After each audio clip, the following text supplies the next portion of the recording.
বন্ধুরা supplementary list কীভাবে দেখবেন? প্রথমে গুগল ক্রোম ওপেন করবেন, এখানে লিখবেন ভোটার eci.gov.in যে প্রথম বছর সেই লিখে ক্লিক করবেন। ক্লিক করার পর প্রথম ভোটারে ক্লিক করবেন। ক্লিক করার পরে তুলবে এখানে আপনারা একটু নিচের দিকে ইনস্টল করবেন, করে দেখবেন ভোটার ইলেকট্রাল রোল, সেখানে ক্লিক করবেন। ক্লিক করার পর প্রথমে আপনাকে eci.net এর ওয়েবসাইটে চলে আসলেন, এখানে স্টেট সিলেক্ট করতে হবে। করার পর এখানে 2026 থাকবেই রিভিশন। রোল টাইপ এখানে কত নম্বর অ্যাডজুডিকেশনের লিস্ট আপনারা দেখতে চান, সেই নম্বরে অ্যাডজুডিকেশনের লিস্ট আপনারা এখান থেকে দেখতে পাবেন। যদি 3 নম্বর হয়ে থাকে 3 নম্বর, এটা হচ্ছে ডিলেট।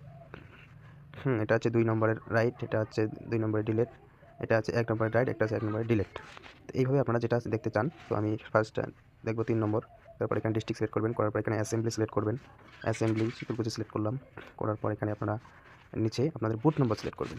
যেমন আমি সিলেক্ট করলাম 252 নম্বর বুথ, বেটলানেপা। চার্জ করার পর এখানে আপনারা ক্যাপচার কোডটা বসাই দিবেন। এই যে এখানে ক্যাপচার কোডটা দেখতে পাচ্ছেন, এটা আপনারা এখানে বসাই দিবেন 8DJDPT। তারপরে আপনার পিডিএফে ক্লিক করবেন। ক্লিক করলে আপনার এরকম একটি পিডিএফ ফাইল ডাউনলোড হবে।